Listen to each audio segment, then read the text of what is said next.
Greenhouse gas concentrations are at their highest levels in 2 million years, and the emissions continue to rise. As a result, the Earth is now about 1.1 degrees Celsius warmer than it was in the late 80s. The last decade was the warmest on record. Many people think climate change mainly means the warmer temperatures, but temperature rise is only the beginning of the story. Because the Earth is a system where everything is connected, and changes in one area can influence changes in all others. The consequences of climate change is now includes intense droughts, water scarcity, severe fires, rising sea levels, flooding, melting polar ice, catastrophic storms, and declining biodiversity.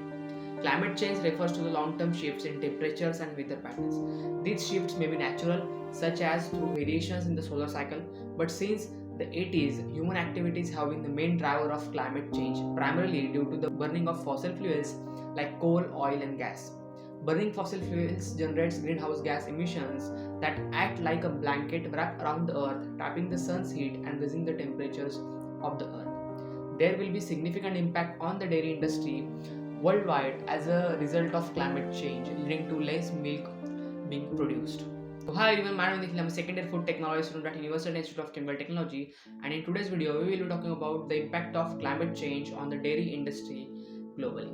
But firstly, what is meant by climate change? Climate change refers to the significant changes in global temperature, precipitation, that is the rainfall, wind patterns, and other measures of climate that occur over several decades or longer period. In simple language, climate change is a change in the pattern of weather and related changes in oceans, land surfaces, and ice sheets occurring over the time scales of decades and longer than the decades. But the main question over here is that how it will affect such a mighty dairy industry globally. In addition to mitigating greenhouse gas emissions from the dairy farming, there are also uh, a lot need to adapt this sector to climate change. Like there is a very interesting relationship between climate change and dairy industry. So as we know, dairy production systems are complex sources of greenhouse gases emissions, notably of methane, nitrous oxide, and carbon dioxide. Okay, and using a global life cycle assessment approach, in 2015, the sector, that is the dairy industry, is estimated to have 1700 million tons of CO2 emission.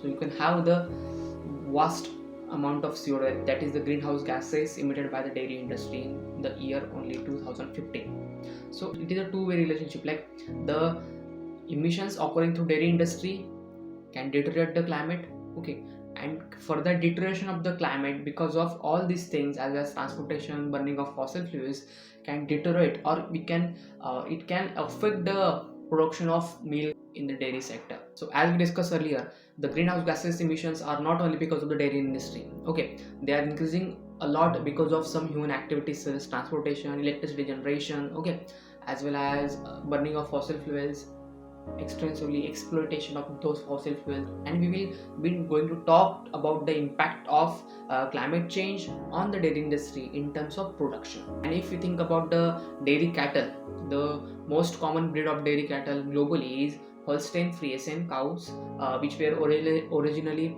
bred in coastal regions of Netherlands and Germany.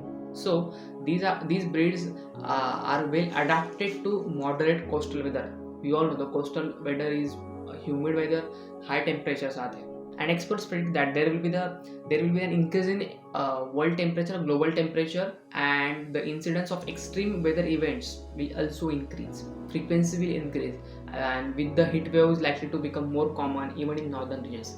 As we know, north region of the earth is colder than the south region. South region is much hotter than the north region. Dairy cows have the difficulty coping with extreme heat, and increased temperature often can lower the milk yields and higher susceptibility to diseases and other physical problems. So heat stress is one problem that might become a more critical issue for dairy farming in the future. As the extreme weather events become more frequent, ensuring a constant supply of high quality of food for dairy cows will become a concern. Like if the cows are feeding, animals are feeding, then they will going to give us the output. Like if the cows are feeding on the field, then and then only they can give us the milk. Okay, so most of the grazing pastures are ryegrass monocultures, which work from a nutritional perspective but struggle to cope in droughts and flooding. Having lower yields of forage due to extreme climatic events in the future can result in serious problems in providing enough high quality food for dairy cows, and an increase in the cost for the farmers to buy the additional feed for the animals. And we were going to facing the food scarcity, so animals were also going to face food scarcity. It can increase the cost of the foods. In that scenario, the farmers will have to pay more money to buy that additional feed. So, and because of which the further price of the dairy products will increase, leading to many kinds of different problems. A third aspect of climate change that could potentially cause a problem for dairy cows is particularly in northern regions. Like, there will be an increase in diseases transmitted by insects. Like, insects require certain temperatures to grow and to reproduce. Okay, and with an increase in the global temperature, the distribution of certain insect species will shift further to the north from south. As with many aspects of climate change, this can be beneficial, but may also introduce livestock diseases that have so far not been present in the north before. Like, they are shifting from south side to north side, so the diseases we might can see in the north side animals. For example, the spread of the blue tongue virus in northern Europe is partly explained by increasing temperatures, encouraging the transmitting midges into these areas, such as the midges of the genus Culicoides. The prevalence of certain parasitic nematodes and liver fluid is also expected to increase with warming temperatures. And the production of milk requires number of resources that might decrease in future, such as fossil fuels, quality soils, as well as water. Large quantities of water are needed to produce milk during feed production. For feed production, we require lot quantity of water, animal husbandry, as well as the milking processes. And if water becomes limited resource due to drought, then milk production will face big problems. The UK Climate Change Risk Assessment Synthesis Report for 2017 states that the areas that are classed as the best and most versatile agricultural land in England and Wales are projected to decline from 38% to 9% by 2050. So it's a major drop here. And the parts of the southern and eastern and central England are also likely to become unviable for some forms of farming due to an increase in water scarcity. And the report also highlights that some areas might benefit from climate change as it will enable the growth of crops such as tomatoes, olives and grapes. But that warmer temperatures will only be beneficial if fertile soils and water are available. After all, these are the basic necessities of the plants to grow. And now we will going to be deep in all those causes, like what can impact the dairy industry. The first is heat stress. Like any other animal in the agriculture industry, like such as dairy cows will going to have difficulties coping with high temperatures, and they are susceptible to experiment heat stresses leading to the milk yield reduction. Mortality will also increase and the fertility rate will decrease. Increment in temperatures because of climate change is expected to accentuate heat stress. Okay, and the vulnerable regions such as the General Pre-Proof Mediterranean are expected to experience the strongest warning, mainly in summer. The temperature rise will affect differently the dairy cows in confined systems than grazing systems. The second effect on the dairy industry will be like because of the crop cultivation variability. Crop systems are closely connected to the dairy sector since they provide feed to dairy cows. And the changes in temperature and rainfall are climate change effects predicted to impact it, growing seasons and quality of the crops. After all, if there is no rain, no water, so how the crops will grow? And considering the 6 biogeographical regions, the biophysical impacts of climate change on crops are not expected to occur evenly over regions and might represent an opportunity to some areas. Like, we cannot see the changes uniformly all over the world.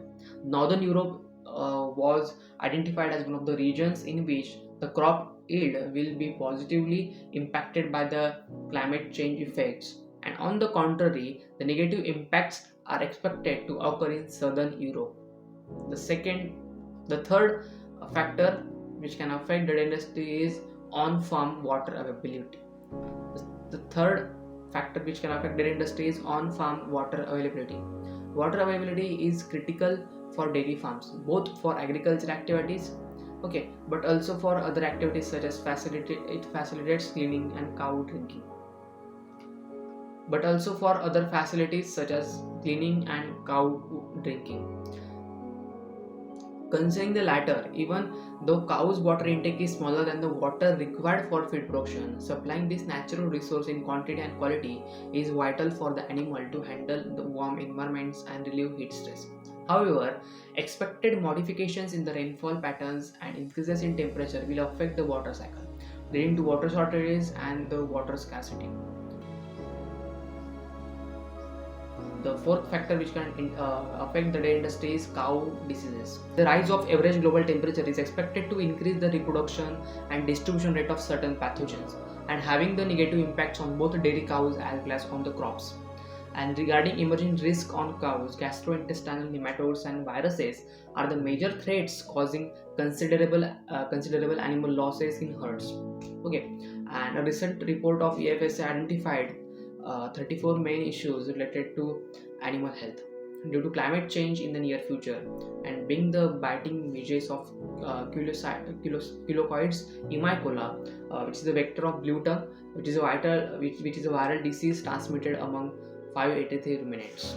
Simon Peterson in 2016 estimated the global distribution of the blue tongue viruses in Europe under the climate change conditions by using global climate models, and projected that the likely rise of temperature in 5 degrees Celsius related to the high emission scenario, and it will create the suitable conditions for the blue tongue virus in the North Europe by 2050. So this virus will spread to regions where it was not present before, causing outbreaks leading to high cows mortality rate. So in this way, these all factors will affect the cows, and it will further affect the efficiency of the dairy industry. And we can counter all these things by managing the greenhouse gases emissions, by reducing the greenhouse gases emissions.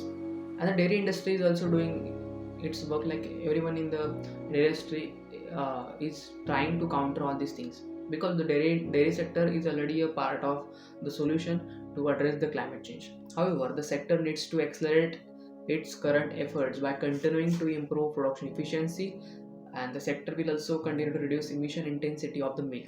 And to achieve this, the sector needs to urgently act to realize the existing potential of GHG emissions, GHG emission reduction through technological and farm-based practices, interventions, and solutions. As well as they can also foster the changes in production practices that protect carbon sinks by targeting drivers linked to degradation of natural ecosystems, agricultural expansion, and deforestation.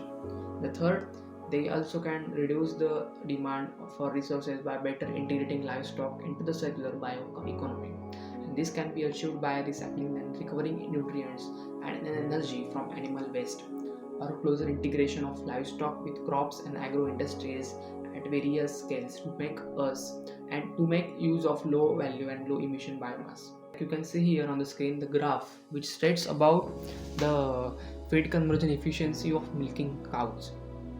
Like, FSC is commonly used to determine how efficiently cows are converting their diet into the milk. Put simply, it's a measure of how many kilos of milk are produced by the cow from each kilo of dry matter consumed. Making improvements in FC will almost always be profitable, as it means getting more milk per unit of dry matter fed, or alternatively, the same amount of milk could be achieved by feeding lesser amounts of feed. So you can see here in the graph, like they are classified according to the countries, like OECD countries, Central and South America, East Asia, South Asia, Sub-Saharan Africa, West Asia, and North Africa. Like you can see here, the blue parts suggest us the 2005 period, and the orange parts 2015. So you can see the quantity of the feed or the dry matter that we are feeding to the cows is decreasing. Like this is the, you can see this is much is the gap in these countries, and this is the gap. So it is reduced by this percentage. Okay. So in every country, everyone is increasing their efficiency. After all, producing less feed will require less water. So we are just limiting the use of all these resources, which will further can help us to counter the climate change. It is the duty of everyone to counter the climate change by small initiatives. You can do you can take small initiatives in your area, in your local area. If you also want to contribute to the counter attack over the climate change, you can also do something like you can use energy wisely. Okay, it will going to save you a lot money, as well as it also going to conserve the nature. Use electricity wisely, or you can use green transportation like e-vehicles, electricity powered vehicles. You should recycle the things, recyclable. You should use the recyclable things, plant trees. Okay, and you should demand sustainable measures by the government. So that's it for today's podcast, guys. If this podcast has added good values to life, or if you learn something new, then please consider to subscribe the channel. Until next time, stay tuned, stay safe, stay healthy. See you soon in the next one. Bye bye.